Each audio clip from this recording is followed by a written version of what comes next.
તો બહાર જમીને હું ઘરે આવી જાઉં છું. ઘરે આવું છું ત્યારે મને ખબર પડે છે કે મમ્મી પપ્પા તો ડિસ્કશન કરતા હોય છે કે ચાલો લાલો મૂવી જોવા જઈએ, અને એ લોકો કહે છે કે આપણે લોકો લડ્ડુ ગોપાલને પણ લઈ લઈએ. તો રાધે રાધે દોસ્તો, કેમ છો તમે બધા? મારા મિની બ્લોગમાં તમારા બધાનો હાર્દિક સ્વાગત છે.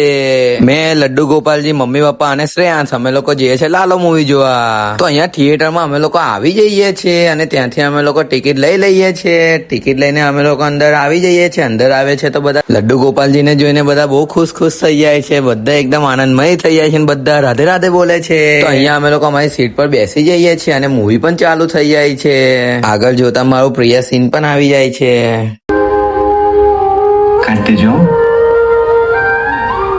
ભૂલતો નહીં.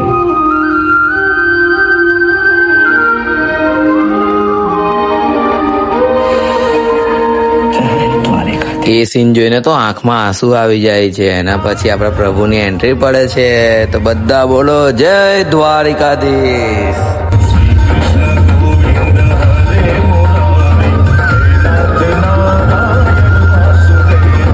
સાચું કહું છું, આ મૂવીનું આ સીન જોઈને તો બધાના રૂવાટા ઉભા થઈ જાય અને બધાના મનમાં ખાલી કૃષ્ણ પ્રત્યે ભરોસો જાગી ઉઠે છે અને બધા જય દ્વારકાધીશ કરે છે. હું બહુ નસીબ વાળો છું કે એક જ દિવસ હું 2 વખત આ મૂવી જોવા મને મળ્યું. તો અહીંયા ઇન્ટરવેલ પડે છે અને આપણા ઠાકુરજી અહીંયા મસ્ત શાંતિથી બેસી રહ્યા છે. પણ આ બાજુમાં ખબર નહીં શ્રેયાંશભાઈને શું થાય છે. તો અહીંયા જે ઇન્ટરવેલ છે પતી ગયું છે અને મૂવી ચાલુ થઈ ગયું છે. એના પછી તો પ્રભુની લીલા જોઈને મન એકદમ મોહિત થઈ ગયું અને મારું ફેવરેટ સોંગ પણ આવી જાય છે. થિયેટરમાં બેઠા બેઠા દ્વારકાધીશના દર્શન કરી મન એકદમ આનંદમય થઈ જાય છે. અને અહીંયા આ મૂવી સમાપ્ત થાય છે અને છેલ્લે બધાનું ફેવરેટ સોંગ દ્વારિકાનો નાથ આવે છે.